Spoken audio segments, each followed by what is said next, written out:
Welcome to Own It, the podcast where we talk to real estate thought leaders about embracing your strengths, taking your career to new heights, and owning your future.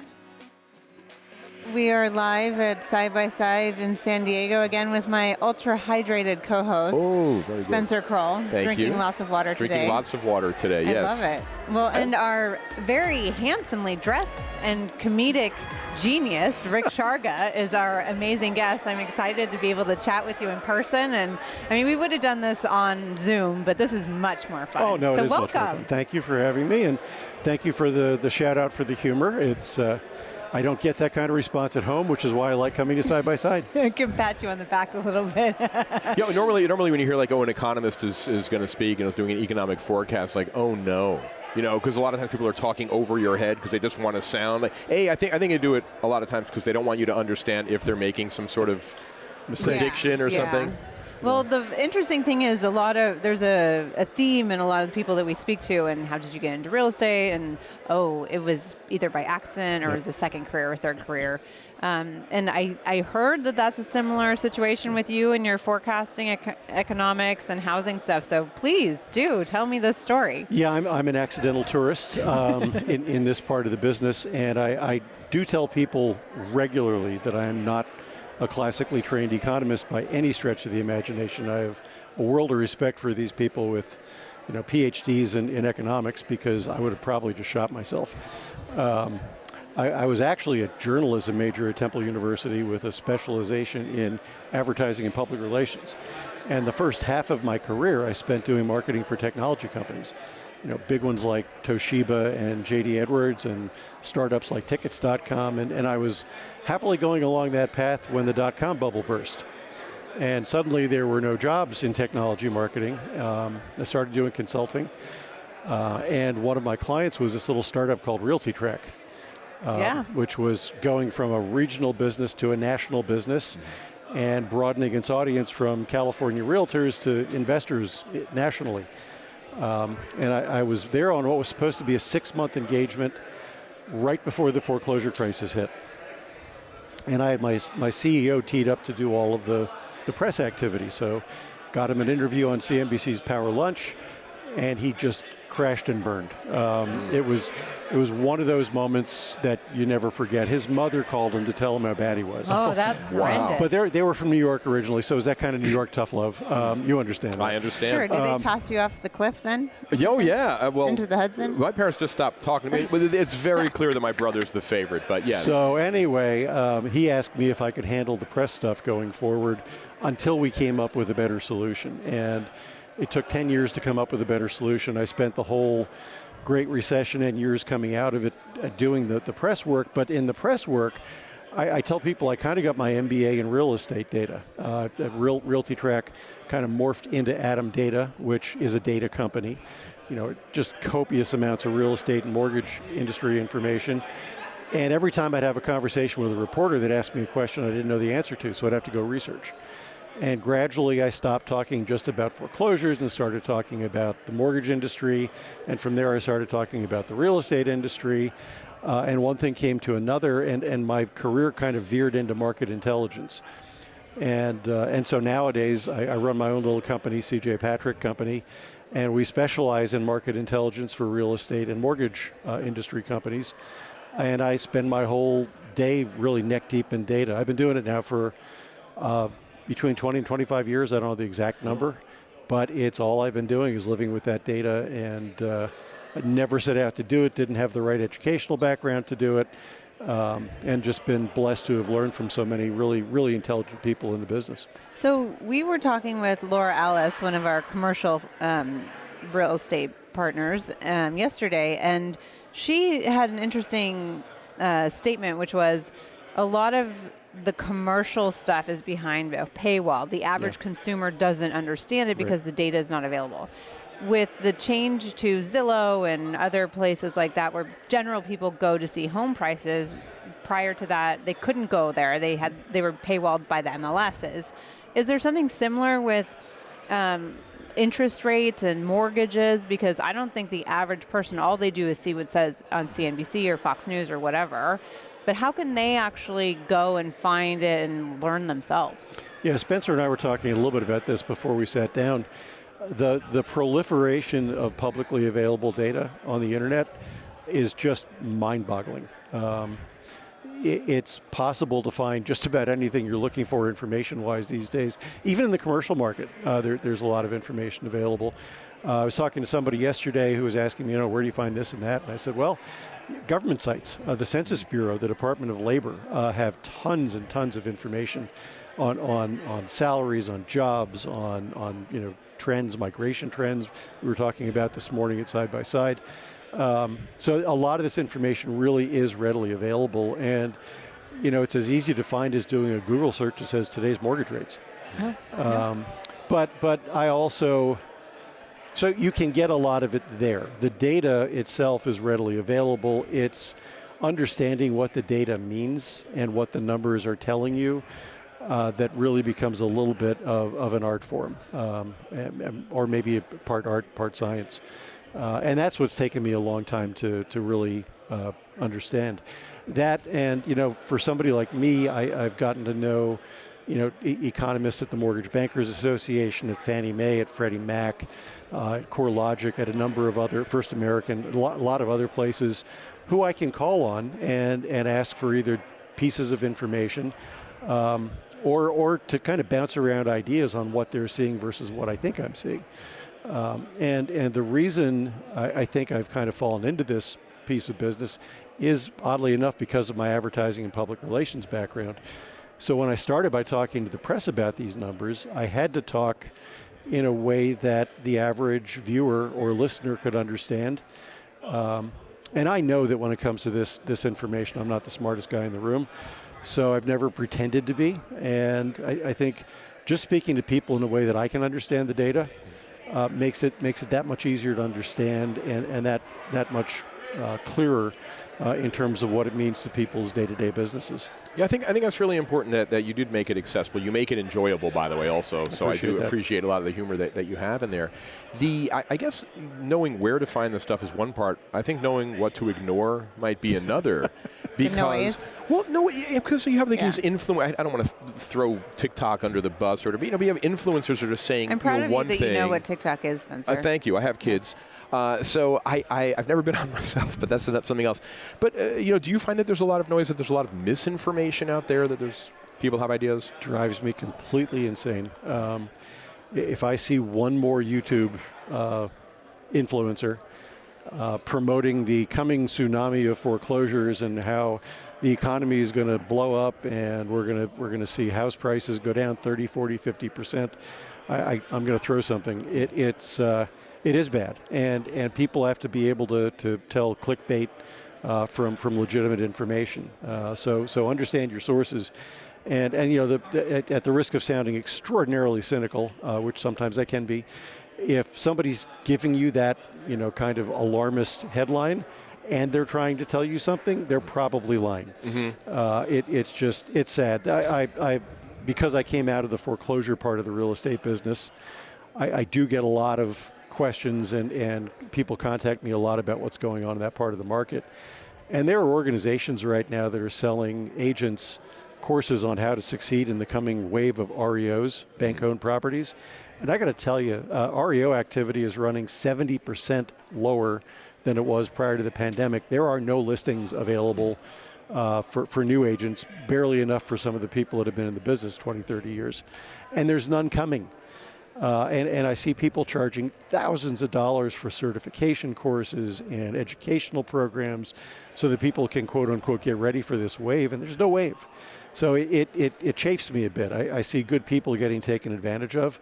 It's costing them time, it's costing them money, it's costing them energy they should be devoting elsewhere in their business. Well, it was interesting in 2023, the quote unquote housing, downturn, big gloom doom, oh my God, the world is ending, the sky is falling, whatever. And the reality is people need to go back to the understanding that people do need to move. Yeah. Their jobs relocate, they go to school, they, are part of the military. There's all these reasons why people need to buy and sell real estate.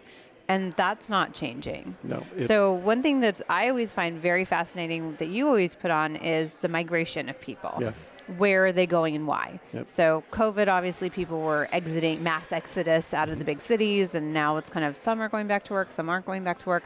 But just generally speaking, what are you seeing on a nationwide where people are exiting and going to? Yeah, I've seen numerous studies, one by Freddie Mac, one by John Burns Research, and they're all basically showing the same trend, which is people are still moving out of high-cost, high-tax states or cities. So you see a lot of migration from Los Angeles, San Francisco, the Bay Area in general, to a lesser extent places like Seattle, but Chicago, New York, D.C., Boston, Miami. So people are, and actually we were talking about this earlier today, if you look at the state of Florida, it's kind of a microcosm. It looks like everybody's moving out of Miami north, and that's where properties are more affordable. So we do see that. If you take a look at California, you're seeing still six-figure migration paths out. There were 300,000 more people that left the state than entered the state 2 years ago. I think that was probably down to 200,000 in 2023, but they're still leaving the state. And when I say there's a net loss of 200,000, there's many more than 200,000 leaving, but there's still people coming in to offset that a little bit. And it used to be all retirees, and now it's a lot of young professionals who simply can't afford to buy that first home in the state. So in some cases, they're moving from an LA or an Orange County or San Francisco into the central part of the state where property values are a little bit lower. But in a lot of cases, they're just moving out of the state entirely into places that you might not expect, like Utah and Idaho and Montana, or places that are kind of more normal migration paths like Arizona and Nevada and Texas.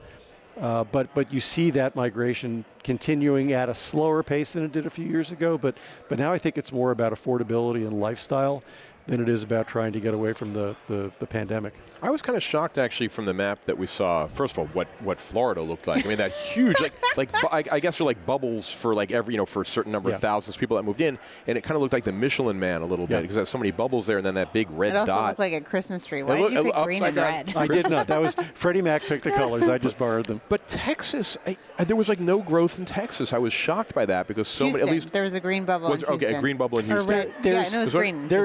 There's some growth in Texas, but it's slowed down a little bit over the last couple of years. Austin was the epicenter of everybody from the entire world moving into Texas for a couple of years, and that's reverse course because prices got out of control and they didn't build the infrastructure they needed to support the population. So that was a little bit of a problem. Dallas is still seeing some influx. Houston is still seeing some influx. San Antonio is seeing a little bit, but it has slowed down there quite a bit. Florida is really kind of the poster child. You have a lot of people moving from New York, New Jersey, Pennsylvania areas into Florida for cost of living and for jobs. And Florida also is the state with the most out-of-state investors buying properties. Oh. So it's kind of a double barrel thing. Florida has that bill on or about to be signed, or it has been signed. On the foreign investors. About the foreign investors that they can't own from certain countries. Yeah, but that won't stop the U.S. investors. So you have a ton of investment coming from New York and New Jersey, a surprising amount of investment coming from people who live in California, who probably can't afford to invest in California properties. And this is the next best thing because there's also a Disneyland there. Yeah. Now, you were talking Disney about... World. I know. Right? Disney World. I know. They have a and Disney... you like Mickeys, hidden Mickeys. I do. With regard to investors, you were talking about investors, how they're a huge part of the market. I was surprised when you said that institutional investors are 3% or something like that of all the owners. And because you hear, again, here you are doom and gloom, right? And I'm someone that works in the industry, and I was shocked to find out that the numbers that I was hearing were all wrong about how people won't be able to buy. Somebody put out a press release several months ago claiming that institutional investors were buying 44% of the homes in the United States. I don't know what universe they got that number from, but A, it's never been true. B, it's not true today. And C, there is just about no way on God's green earth that number would ever happen. Even if you broke it down to institutional investor share of investment properties purchased, it's not nearly that high. So the number you were quoting is if you look at all of the single-family rental properties in the country, and there's between 19 and 20 million of them, All of the institutional investors combined own collectively about 3% of that inventory.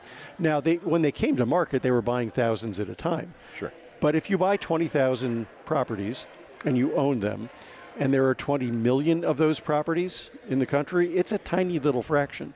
So people have forgotten this was an existing part of the market before the institutions ever got involved. It was always your neighbor who owned 2 properties in the community.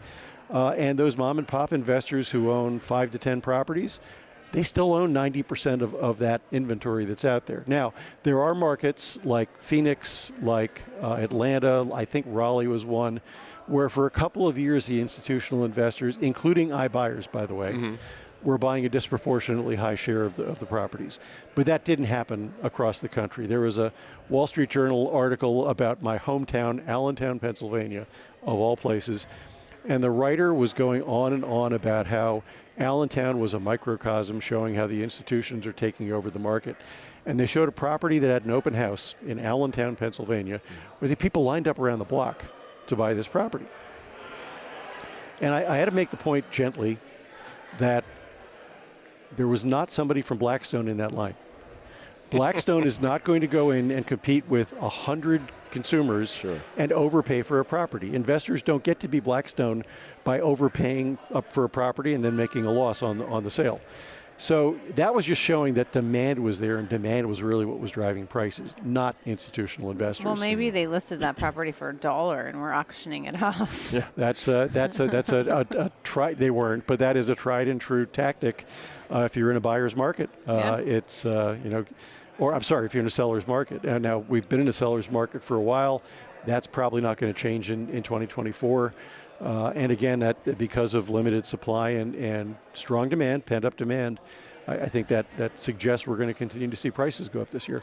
What are the housing value increase in some of the massive areas, like Idaho, for example? I know a lot of people during the migration of COVID and post-COVID, a lot of people moved to Idaho, and they saw such a massive price increase that people who were living there couldn't afford to live there anymore. Are there similar places like that? Yeah, probably the biggest culprits there were Boise, Idaho, where prices went up 47% during the post-COVID days. St. George's, Utah, prices went up, I believe, 38%. Salt Lake City, similar numbers. Austin, prices skyrocketed. Phoenix, Las Vegas, those were all areas where we saw prices jump up significantly as people left the bigger cities and started. And interestingly, there's a little bit of a tech community in all of those places. So you saw a lot of people bailing out of Silicon Valley, right. other tech centers in California, moving to these less expensive tech centers. What's been interesting, though, Hillary, is most of those are now markets where we're seeing prices decline. So they kind of overshot the mark. Right. And we're not seeing the influx of people from out of state as much. And the people who are local either can't or refuse to pay those kind of prices. Yep. So you are seeing a clawback. And if you looked at the markets with the biggest declines in the last year, you'd also see your Boise's and your Phoenixes and Las Vegas's and Austin's. Interestingly, we've also seen price declines in the Bay Area in some parts of the market, even though that wasn't one of the areas that had that huge price increase. The big increases there were prior to the pandemic. Right. When the median sales price of a home in San Francisco was $1.4 million, and that was for a fixer-upper. Now, do you obviously people look at the past obviously to try to predict the future, and I don't think anybody well, I guess there were people that saw 2008 coming, based on what was going on with loans. And there was, at the time, an irrational market, I think is a term I'd always heard. What are you looking at, or like when COVID happened? Was there anything that you looked at in order to try to figure out what was going on? Anything from the past? Or I'm just curious how you deal with that's a great question. I was actually doing some consulting work for First American's data business at the time, and I took a look at their data going back to World War I. Wow. To try and find real estate trends during pandemics. And candidly, there were so few of those that I didn't have a lot to work with. Thankfully, I think. Yes. Right. The Spanish flu was one which, as most historians will tell you, really didn't start in Spain, but that's a whole different conversation. So I also took a look at economic shock. So I included 9/11, which was kind of the same stop the economy moment that we had during COVID. And what I found universally was that home prices increased from the beginning of those times to the end of the pandemic or the end of the economic shock. So both sales and prices increased over those periods of time. And in those, and candidly, in every recession except one, going back to World War II, it's been the housing market that's pulled the economy out of the recession. The one exception is the one everybody has kind of tattooed in their brain right now, which was the Great Recession back in 2008. And that was the only recession in the last 70 years that housing dragged us into.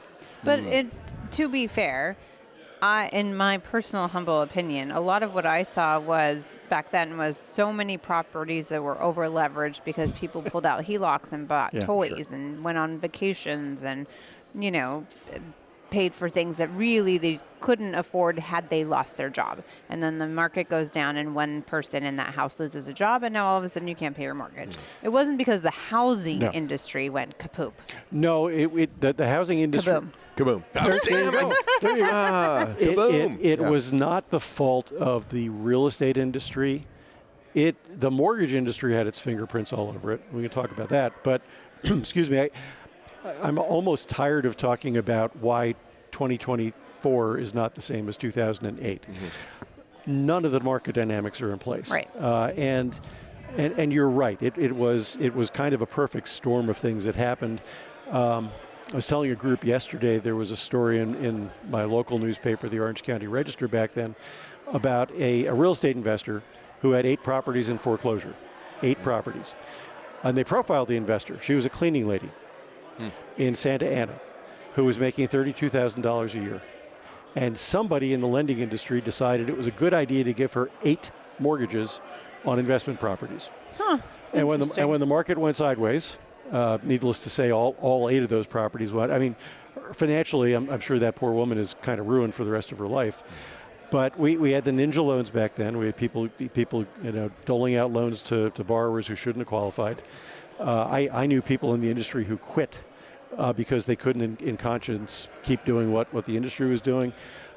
We had an oversupply of homes. I was talking to the group about that this morning. There was a 13-month supply of homes available for sale. The builders never stopped building, even after people stopped buying. And then when the market turned, we had 15 million adjustable rate loans all come due, roughly at the same time, and they all jumped up by kind of not double digits, but they doubled in terms of the interest rates. And people who couldn't have afforded the teaser rate now couldn't afford the actual rate, so they defaulted. So now you had 10 million people get a foreclosure during that period of time. So you had overvalued houses being sold to people who were underqualified by lenders who wrote these toxic loans. The industry never saw it coming in terms of the volume of output from the builders. And when the house of cards started to tipple, the whole thing went down. Kaboom. It's going to be the phrase. This 2024 is my year. Kaboom out of. But none of those dynamics are in place this time. Not a single one. And the reason, so what I get is, well, prices went up then, so they've got to crash. No, so prices go up now, they have to crash again. If you just look at annual price increases historically, they average between 3.5% and 4% a year. And if you level out 2004 to 2010, so you take away the big bump and the big dip, we're just about exactly where we would be if they'd left everything alone. So I don't think today's prices are completely out of whack from a historical perspective, and I think they were driven by the Federal Reserve dropping to a zero interest rate economy, which made mortgage rates go down to 2.5% and 3%. So you could afford that more expensive house. Well, you brought up something which is interesting that we're not seeing now, and another reason why I don't think there's going to be this crash. Not that I've been able to predict anything, right? But I don't see adjustable rate mortgages written anymore. I mean, I saw them, all the time in reviewing contracts. Now you don't see them.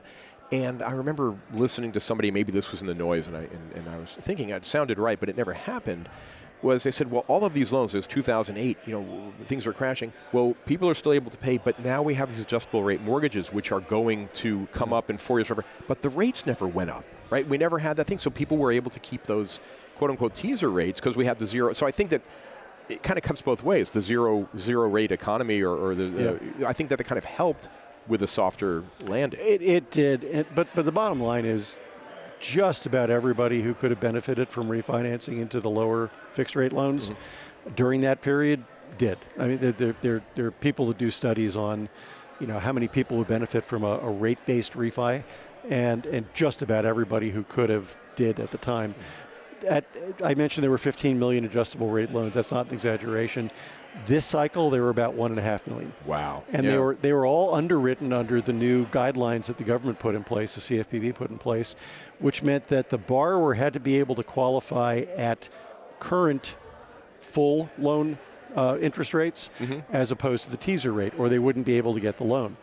And we're not seeing a lot of adjustable rate loans being written today because the difference between a 30-year fixed rate loan and an adjustable rate loan is maybe a quarter point, which is de minimis in your monthly payments. The other warning salvo I get from people is, what about all those HELOCs? We're seeing many more HELOCs. And we are, but there's also new rules in place for those. So you're not getting a home equity line of credit that takes your equity below 80%.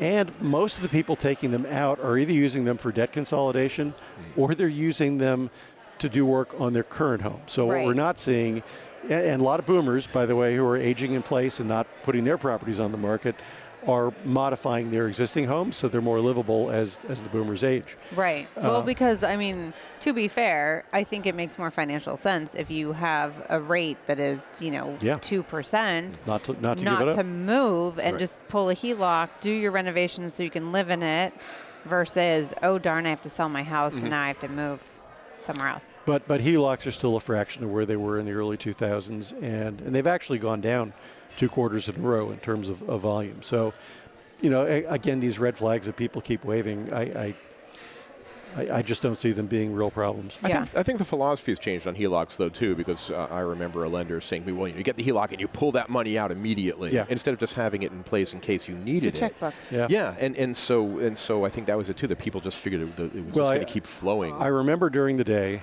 my wife and I would be driving home, and we'd see one of our neighbor had 2 boats in the driveway.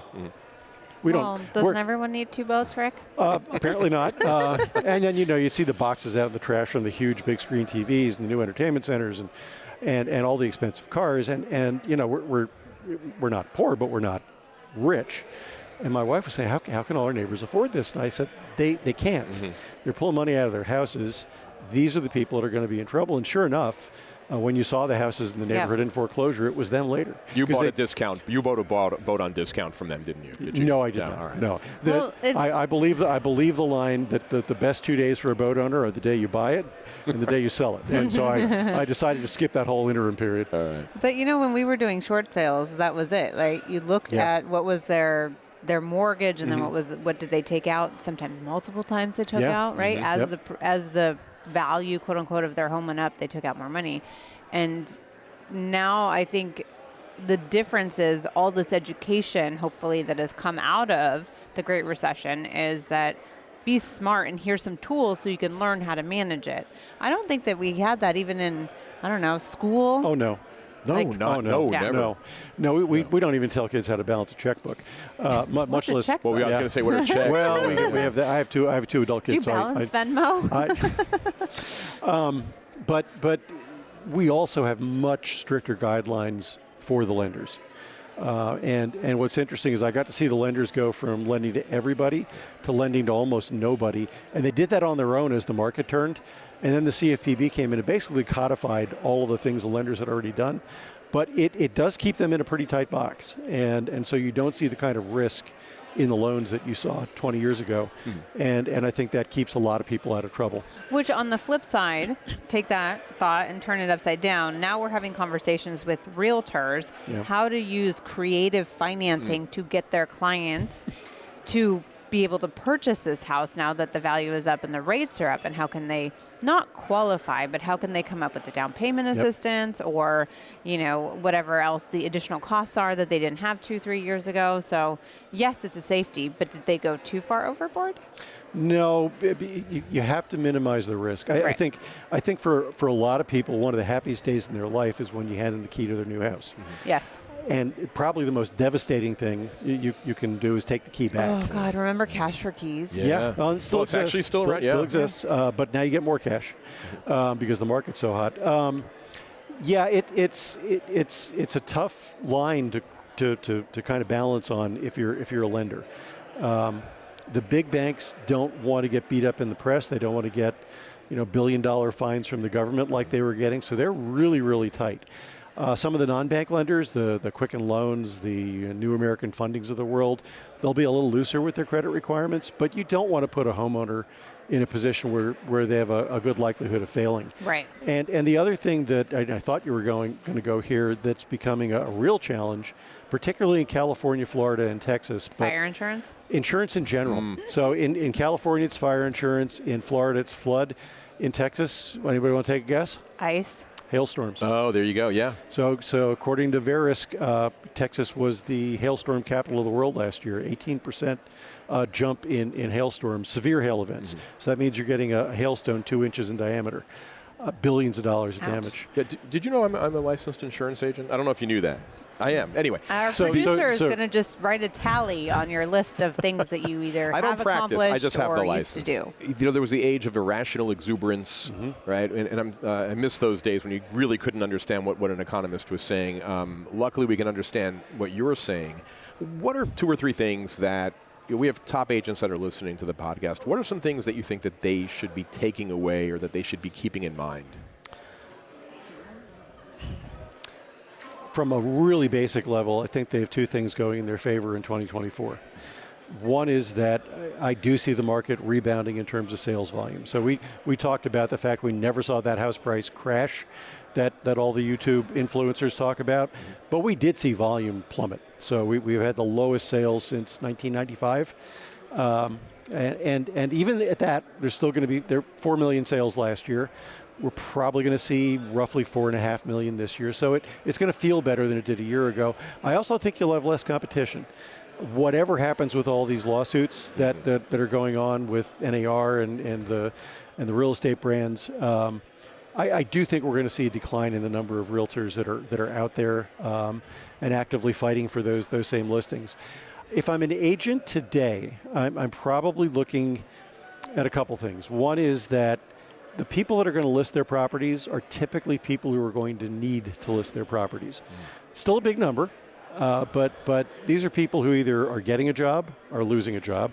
They're getting married or they're getting divorced. There's a death in the family or a birth in the family.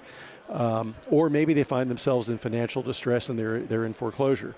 And so those are the kind of people who need to sell. So whatever you can do, and you can find a lot of this stuff on social media.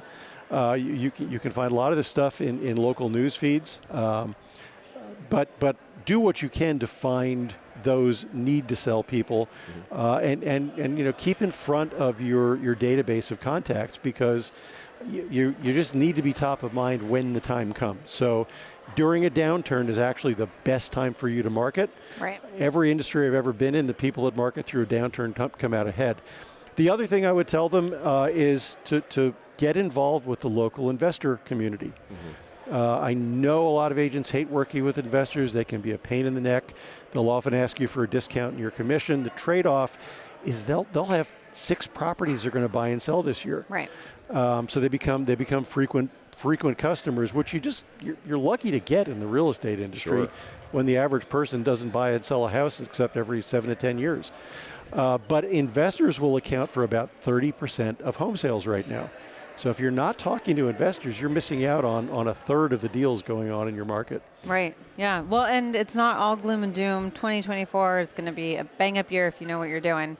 So Rick Sharga, thank you very much, friend, for joining us, not just at Side by Side, but on our Own It podcast. And if any of our listeners want to get hold of Rick, how are they going to get a hold of you? You can find me easily, my name on LinkedIn or Twitter. If you're going to join me on LinkedIn, make sure you mention that you knew me from Side, so I don't think you're one of those crazy Russian bots. And I do have a website, cjpatrick.com, so feel free to pop in there as well. Perfect. You can always email us at ownit@side.com. So thank you, Spencer. Thank you, Rick. Thank you, Hillary. I hope you all have a wonderful rest of your day here in sunny San Diego, and we'll see you on another episode of Own It. We shall.